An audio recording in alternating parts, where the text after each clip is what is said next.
नारायणी ने कहा कि भाई मैं तो जानता नहीं विट्ठल की मूर्ति कैसी है, मैं तो देखा भी नहीं, देखना भी नहीं चाहता, कैसे बनाऊं उनकी करधनी। तो सेठ ने कहा कि साहब चलिए जरा नाप तो ले आइए। बोले नहीं नहीं नहीं मैं नहीं जाऊंगा, तू नाप लिया मैं बना दूंगा। साहूकार गया, उसने नाप लिया, लाके दिया, करगनी तैयार हुई, जाके लगाई, भगवान को आई नहीं, 4 अंगुल छोटी पड़ गई। सेठ वापस गया, बोले अरे सुनार साहब आपने क्या बना दिए, तो आई नहीं विट्ठल को, छोटी पड़ गई। बोले अच्छा तूने तो नाप दिया, मैंने उतनी बनाई, 7 पीढ़ियों से हम लोग बना रहे हैं, कितनी छोटी पड़ी। बोले 4 अंगुल नाप के लाया हूं।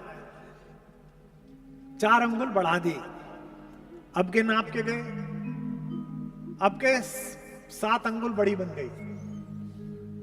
देखो आनंद। फिर लौटा, बोले ये क्या बना दिया, 7 अंगुल।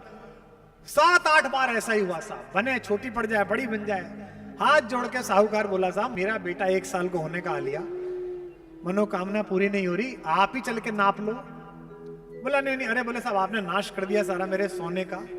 तो बोले एक ही शर्त पे जाऊंगा, मेरी आंख पे पट्टी बांध के ले जा, मैं नहीं देखना चाहता विट्ठल, मैं शिव का भक्त हूं। अब वो ले गए पट्टी बांध के, उसने विट्ठल की जैसे ही कमर नापनी शुरू की तो उसके हाथ में बागंबर प्रतीत हुआ जो शिव पहनते हैं। उसने कहा ये क्या है, ये तो विट्ठल की कमर है, इसमें बागंबर कहां से आया। उसने हल्की सी अपनी पट्टी नीचे करी और देखा ऊपर तो विट्ठल ने, फिर आंख पे पट्टी लगा ली, फिर देखा बागंबर। इस बार गड़बड़ हुई, थोड़ा ऊपर को हाथ बढ़ाया तो सर्प छुआ। उसने कहा ये सांप कहां से आया, विष्णु के सांप से क्या मतलब, मैं गलत मंदिर में तो नहीं आ गया। फिर आंख नीचे करी, फिर देखा विष्णु मुस्कुरा रहे हैं। इसके बाद उसने फिर देखा कि भुजाओं में देखता हूं शायद कुछ होगा, भुजाओं में देखा तो रुद्राक्ष बंधे हुए थे। फिर आंख खोली, फिर विट्ठल। उसने अच्छा हाथों में देखता हूं, भगवान विष्णु के हाथ में शंख गदा चक्र कमल होगा, 4 हाथ हो गई। हाथ में देखा तो डमरू हाथ में आ गया। अब उसकी समझ में आना बंद हो गया। सिर ऊपर उठा के देखा तो फिर विट्ठल। इस बार अपनी पट्टी खोल दी और रोने लगा कि भगवान क्या कर रहे हो। भगवान मुस्कुराए और अचानक विट्ठल के शीश पर शिवलिंग प्रकट हुआ। आज भी विट्ठल के सिर पर शिवलिंग विश्व में अकेला मिलता है, तो पंढरपुर में मिलता है, जाके दर्शन। प्रदीप हैं, कोई बीटेक के स्टूडेंट हैं, यहां पढ़ते हैं। इन्होंने लिखा है कि कल आप बार बार आस्था के स्थान पर तर्क की बात कर रहे थे, क्या तर्क ही सब कुछ है, आस्था में कोई शक्ति ही नहीं होती। पहली बात तो मैं इस युवा बालक को आशीर्वाद देता हूं कि इसके मन में प्रश्न है। ये जिस संस्कृति में पैदा हुआ है, नाम प्रदीप है, इसका मतलब तो सनातनी है। हमारे यहां प्रश्न का आदर है। 2 अलग अलग संस्कृतियां हैं। एक संस्कृति वो है जो अपनी बात को फाइनल मानती है, कहती है इससे आगे कुछ बोले तो गर्दन काट देंगे, सर तन से जुदा। और एक हम हैं, यहां किसी पर भी सवाल उठाइए, सब सवालों का स्वागत है। एक संस्कृति है जहां एक वर्जित फल को खा लेने के कारण आदम और हव्वा को पता नहीं था कि ये सेब क्या है। उन्हें बता देते कि ये नहीं खाना है, वो तो नहीं खाते, उन्होंने खा लिया और खाने के बाद उन्हें नीचे फेंक दिया कि जाओ अब तुम पृथ्वी पे जाओ। एक संस्कृति तो ये है। और एक संस्कृति ये है कि एक अपरिमित शक्ति से भरा हुआ दिव्य वायु और पंच माताओं में पूजित अंजनी के योग से पैदा हुआ बालक अपनी मां को थोड़ी देर किसी व्यस्तता में देखकर भूख से व्याकुल हुआ, तो उसमें आसमान में लटके हुए बालारुण सूर्य को सेब समझकर अगर खा लिया तो उससे सेब तो छुड़ा लिया गया, लेकिन किसी ने उसको शाप नहीं दिया, सबने उसे वरदान दिया कि तू भगवान के काम में आएगा, तेरा नाम आज से बजरंग बली रखा जाए। तो प्रदीप ने जो कहा है कि आस्था में कोई शक्ति नहीं है, क्या मैंने यह नहीं कहा कि आस्था में कोई शक्ति नहीं है। मैंने केवल यह कहा कि आस्था तर्क की कसौटी पर कसी हुई हो। आस्था है तो बड़ी अच्छी बात है, आस्था ही तो जीवन है। भगवान श्री कृष्ण ने भी अर्जुन से कहा श्रद्धावान लभते नरः, हे अर्जुन जिसके पास श्रद्धा है उसे लाभ होगा। स्टेशन से आधी रात लौटते हुए जब कुत्ते भी ना भौंक रहे हो, आप जय हनुमान ज्ञान गुण सागर गाने लगते हो, इसके उच्चारण में आस्था की शक्ति है। यह जो रेलवे लाइन के कोने पर पड़ा हुआ एक गोल पत्थर, यह गंगा जी की तलहटी से हरिद्वार ऋषिकेश से लाया हुआ एक पत्थर आपकी दादी, आपकी मां पूजा गृह में रख देती है और उसी के दरवाजे पर माथा टेक देती है। इसी शक्ति का नाम आस्था है।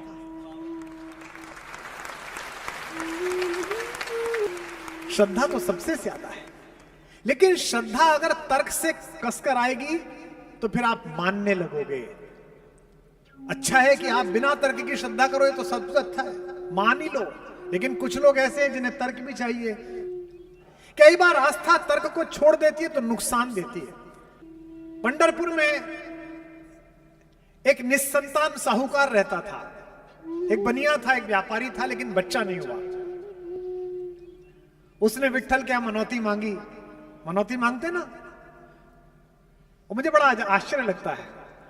मेरा सौभाग्य है कि मैं विश्व भर के सारे तीर्थ स्थानों पर जाकर निवेदन कर चुका हूं। तो मुझसे शुरू में लोग पूछते थे क्या मांगा, तो मैं कहता था मैं तो कुछ मांग ही नहीं पाया। फिर कुछ लोग जो साथ के थे वो कहने लगते सोच के जाना सर, यहां मांगा हुआ पूरा होता है। फिर मैं निकला, बोले मांगा, मैंने कहा नहीं मैं भूल गया। तो एक ने मुझसे कहा कि आप बड़ी गड़बड़ कर देते हो, मांगते ही नहीं हो। तो मैंने कहा कि मैं मांग भी नहीं पाऊंगा। तो मेरे उस साथी ने पूछा क्यों नहीं मांग पाओगे। मैंने कहा अगर इसे भी बताना पड़ा कि हमें क्या चाहिए तो फिर ये किसका पिता और हम कैसी औलाद इसकी। क्या बात है। उससे क्या मांगना। विष्णु से कहते हैं, विट्ठल से कहते हैं मेरा ये वाला काम करा दोगे भगवान तो 51,000 की प्रसादी कराऊंगा। किससे कह रहे हो। इस पृथ्वी के गर्भ में भी जितने रत्न पड़े हुए हैं, इस समुद्र में भी जितने हीरे पड़े हुए हैं, उन सब की मालकिन महामाया श्री लक्ष्मी, जिसके चरण चापती हो, उसके पति से कह रहे हो तुझे 51,000 रुपए दूंगा। क्या मूर्खतापूर्ण बात। तो साहूकार के पुत्र पैदा हो गया 15 वर्ष बाद।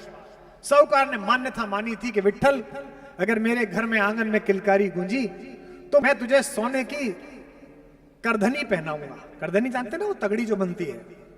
मनोकामना पूर्ण हुई। साहूकार इस पूरे अंचल के, पूरे मराठवाड़े के सबसे बड़े कारीगर एक सुनार थे, नरहरि, उनके पास पहुंचा। इसका प्रतीक देखिए, सुनार का नाम भी नरहरि है, नर के रूप में ही हरि। वो विट्ठल का अस्तित्व स्वीकार नहीं करना चाहता, तो वो शैव था, शिव का भक्त था, परम शिव भक्त, अघोरी एकदम। विट्ठल के मंदिर के सामने से गुजरे तो नजर नीचे कर ले, तो मंदिर में ना देखना पड़ जाए। ऐसे भी लोग हैं, मुझसे लोग मिलते हैं, आप राम पर अच्छा बोलते हो पर तो मैं तो कृष्ण को मानता हूं। मैंने कहा वो भी राम को मानते हैं और राम भी उन्हें मानते हैं। तुझे पता ही नहीं है दोनों ठाकुर है क्या, कुछ बड़े कह लेते कुछ छोटे कह लेते। तो नरहरि ने कहा कि भाई मैं तो जानता नहीं विट्ठल की मूर्ति कैसी है, मैं तो देखा भी नहीं, देखना भी नहीं चाहता, कैसे बनाऊं उनकी करधनी। तो सेठ ने कहा कि साहब चलिए जरा नाप तो ले आइए। बोले नहीं नहीं नहीं मैं नहीं जाऊंगा, तू नाप लिया मैं बना दूंगा।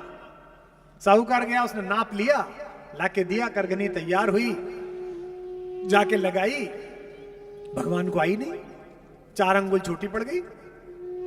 सेठ वापस गया, बोले अरे सुनार साहब आपने क्या बना दिए, तो आई नहीं विट्ठल को, छोटी पड़ गई। बोले अच्छा तूने तो नाप दिया, मैंने उतनी बनाई, 7 पीढ़ियों से हम लोग बना रहे हैं, कितनी छोटी पड़ी। बोले 4 अंगुल नाप के लाया हूं। 4 अंगुल बढ़ा दी, अब के नाप के गए, अब के 7 अंगुल बड़ी बन गई। देखो आनंद। फिर लौटा, बोले ये क्या बना दिया, 7 अंगुल। 7-8 बार ऐसा ही हुआ साहब, बने, छोटी पड़ जाए बड़ी बन जाए। हाथ जोड़ के साहूकार बोला साहब मेरा बेटा 1 साल को होने का आ लिया, मनोकामना पूरी नहीं हो रही, आप ही चल के नाप लो। बोला नहीं नहीं। अरे बोले साहब आपने नाश कर दिया सारा मेरे सोने का। तो बोले एक ही शर्त पे जाऊंगा, मेरी आंख पे पट्टी बांध के ले जा, मैं नहीं देखना चाहता विट्ठल, मैं शिव का भक्त हूं। अब वो ले गए पट्टी बांध के, उसने विट्ठल की जैसे ही कमर नापनी शुरू की तो उसके हाथ में बागंबर प्रतीत हुआ जो शिव पहनते हैं। उसने कहा ये क्या है, ये तो विट्ठल की कमर है, इसमें बागंबर कहां से आया। उसने हल्की सी अपनी पट्टी नीचे करी और देखा ऊपर तो विट्ठल ने फिर आंख पे पट्टी लगा ली।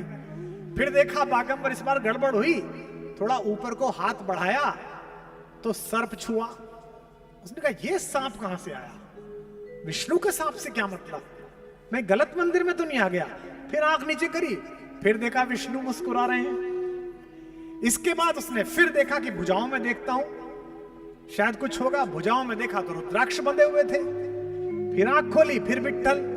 उसने अच्छा हाथों में देखता हूं, भगवान विष्णु के हाथ में शंख गदा चक्र कमल होगा, 4 हाथ हो गई। हाथ में देखा तो डमरू हाथ में आ गया। अब उसकी समझ में आना बंद हो गया। सिर ऊपर उठा के देखा तो फिर विट्ठल। इस बार अपनी पट्टी खोल दी और रोने लगा कि भगवान क्या कर रहे हो। भगवान मुस्कुराए और अचानक विट्ठल के शीश पर शिवलिंग प्रकट हुआ। आज भी विट्ठल के सिर पर शिवलिंग विश्व में अकेला मिलता है, तो पंढरपुर में मिलता है, जाके दर्शन। यानी कि भगवान ने उसे अपने चमत्कार से बताया कि ये शैव बनना, ये वैष्णव बनना, ये शक्त बनना और इसकी बहस में पड़ना गलत है। अंततः चेतना का एक ही स्वरूप है, शक्ति का एक ही स्वरूप है। तो जो तुम पूछते हो मुझसे प्रदीप कि क्या आस्था का कोई स्थान नहीं, आस्था तो वो है कि बड़े बड़े ऋषि मुनि तर्क शास्त्र लिखकर जिसे नहीं पाते वो आस्था पा लेती है। मेरे यहां के कवि हुए, दिवंगत हो गए, दयाशंकर अश्क, उन्होंने लिखा कि हम शिवालयों में घंटे बजाते रहे, हम शिवालयों में घंटे बजाते रहे, एक तवायफ के घुंघरू भजन कर गए। वैशाली की नगरवधु आम्रपाली भगवान बुद्ध के सत्संग में पहुंची, जीवन भर देह व्यापार किया, नाचना किया, दूसरों के कहने पर नाची, कोने में बैठी रोज रोती थी मुंह ढककर। बुद्ध की दृष्टि पड़ी। बुद्ध ने अपने प्रिय शिष्य आनंद को बुलाकर कहा, आनंद, वो एक स्त्री आती है, वो मुझे देख के रोती रहती है, वो कौन है, उसे आगे की पंक्ति में लाओ। वो तैयार नहीं हुई। आनंद ने कहा, तथागत की आज्ञा है, भगवान चाहते हैं कि आप आगे बैठो। आगे बैठी, फिर रोती रही। बुद्ध ने कहा, इसे मुझसे मिलवाने लाओ। कौन है ये? तो बोले कि ये वैशाली की नगरवधु है, आम्रपाली। भगवान ने कहा, क्यों रोती है? उसने कहा, तथागत, मैं इतनी दुराचारिणी, इतनी व्यभिचारिणी, इतनी नीच स्त्री हूं, मैंने जीवन भर अपनी कला का, अपने सौंदर्य का सौदा किया, मैं तो आपके इस सभागृह में प्रवेश करने के योग्य भी नहीं हूं, इसलिए पीछे जहां सारे भिक्षुकों की खड़ाऊ पड़ी रहती है वहां बैठ के सुनती हूं, मेरा पूरा जीवन व्यर्थ चला गया। भगवान ने कहा, क्या चाहती है? मैं आपके संग में सम्मिलित होना चाहती हूं, पर मैं इस योग्य नहीं हूं। बुद्ध ने कहा, नहीं, तू आज से प्रधान भिक्षुणी है। एक प्रश्न का उत्तर दे, जब तू ये कला का सौदा करती थी, शरीर का सौदा करती थी, अपने रूप का सौदा करती थी, तेरे मन में ग्लानि हुई? भिक्षुणी और रोई। उसने कहा कि क्या बताऊं भंते, मैंने जब भी ये काम किया पूरी आत्मा से किया, मुझे जरा भी पाप का अंश तक पता नहीं चला। भगवान ने कहा, ये समाज ने तुझे सौंपा था, तूने नहीं चुना, इसलिए जितने वर्ष तूने ये काम किया, जो अपने रूप का सौदा किया, उतने वर्ष भी तू साधना में रही, इसलिए सारी भिक्षुणी में प्रधान भिक्षुणी तुझे बनाता। अर्थात आस्था से किया गया कोई भी काम पाप पुण्य की परिधि से परे खड़ा हुआ है। इसीलिए पाप के शिखर पर पहुंचकर भी रावण मोक्ष का अधिकारी बना। जीवन भर भगवान कृष्ण के निर्देशन में रहे पांडव पहले नरक दर्शन के लिए गए और दुर्योधन स्वर्ग में गया। क्यों? क्योंकि भगवान ने कहा, स्वधर्मे निधनम श्रेयः पर धर्मो भयावह। जो तुम सोचते हो और जो तुम्हें लगता है ये बिल्कुल ठीक है, ये मेरी आत्मा से ठीक है, वो भगवान का कार्य है। तो तुम पूछते हो प्रदीप के आस्था, आस्था तो बहुत बड़ी है। योगी और महंत जिसे ध्याते रहे, मीरा उसे भजन करके पा गई। मुझसे पूछा था किसी ने अमेरिका में, स्पेन की एक कवित्री ने, कि आपके यहां भी एक पोइटेस है ना, पर उसकी स्टोरी बड़ी एब्सर्ड है कि उसने जहर पिया और वो बच गई। मैंने कहा कि अगर आस्था मीरा जैसी हो और विष कन्हैया का बताकर भेजा जाए, तो दुनिया का हर विष बाध्य हो जाएगा कि वो अमृत में परिवर्तित हो जाए।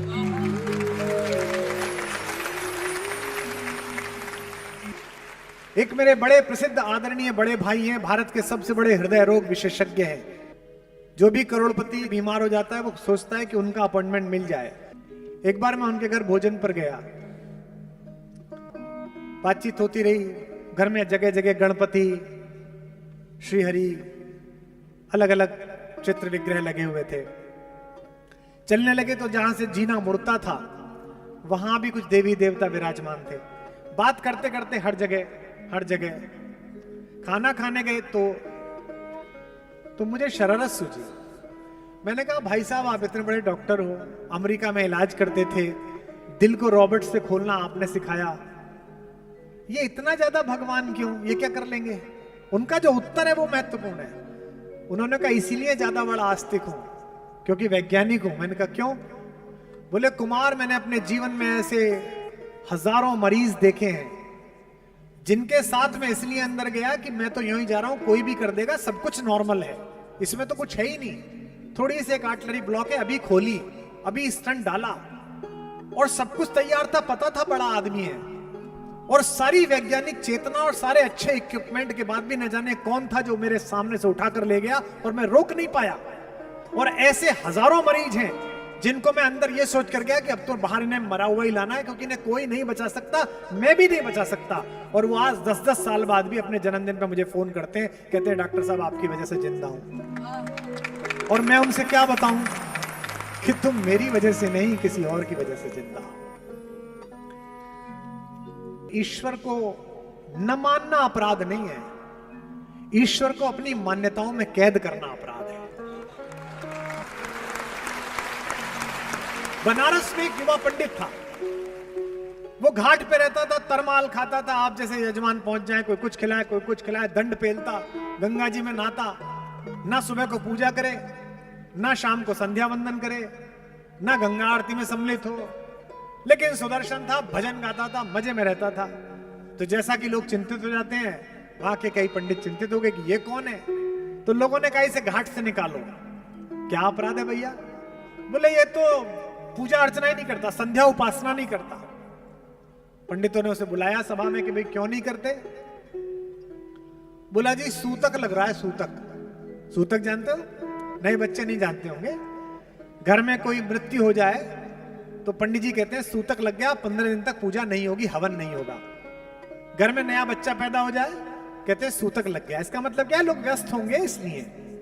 चलो जी, 1 महीना बीत गया, पट्टा फिर कुछ नहीं करे, फिर बुलाया, बोले क्यों नहीं करता? बोले सूतक लग रहा है।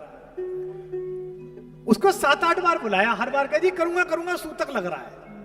एक दिन घेर लिया लोगों ने, बोले तेरे ऐसे कौन मर जी रहा है हर महीने कि तेरे रोज सूतक लग रहा है? पंडित ने क्या अच्छा उत्तर दिया? उसने कहा मैं रोज सुबह उठता हूं तो मेरे हृदय में ज्ञान रूपी पुत्र पैदा होता है, और मैं रोज सोता हूं तो मोह रूपी माया मेरी मर जाती है। मेरे घर में रोज सूतक रहता है, इसलिए आनंद में रहता है। मृता मोहमयी माता जातो ज्ञानमय सुतः, रोज मोह रूपी माया मरती है और जातो ज्ञानमय सुतः, और ज्ञान रूपी पुत्र पैदा होता है। सूतकम वर्तते नित्यम कथम संध्या उपासमहे। मैं कहां से संध्या उपासना करूं? मेरे को अक्सर महिलाएं पत्र लिखती हैं फेसबुक में, भैया मैं पढ़ती तो हूं हनुमान चालीसा, में पढ़ती तो हूं ये देवी स्तुति, पढ़ती तो हूं विष्णु सहस्त्र नाम, उच्चारण मेरा ठीक नहीं है, भगवान मेरी पूजा स्वीकार करेंगे। अरे उच्चारण से क्या है? एक सड़क पे बेचारा मजदूर गायत्री मंत्र पढ़ रहा होगा, अब उसके उच्चारण में कुछ गड़बड़ी थी, नहीं ठीक पढ़ पा रहा था, विष्णु सहस्त्र नाम पढ़ रहा होगा, गड़बड़ी हो गई। उधर से एक प्रोफेसर साहब गुजरे, वो कह लेंगे क्या कर रहा है? बोले भगवान की पूजा कर रहा हूं, भगवान को संदेश। बोले तू मूर्ख है, भगवान तेरा संदेश ले लेंगे क्या? है तो गलत संस्कृत पढ़ रहा है तू। उसने कहा नहीं जी ले लेंगे। बोले कैसे ले लेंगे? जब उन्हें पता ही नहीं चलेगा तू क्या बोल रहा है तो कैसे संदेश ले लेंगे? तो उसने कहा कि आपका बच्चा है कोई? बोले हाँ 9 साल का है, बोर्डिंग स्कूल में गया है। बोले वो आपको चिट्ठी लिखे तो आप चिट्ठी को पढ़ोगे कि उसकी स्पेलिंग मिस्टेक निकालोगे?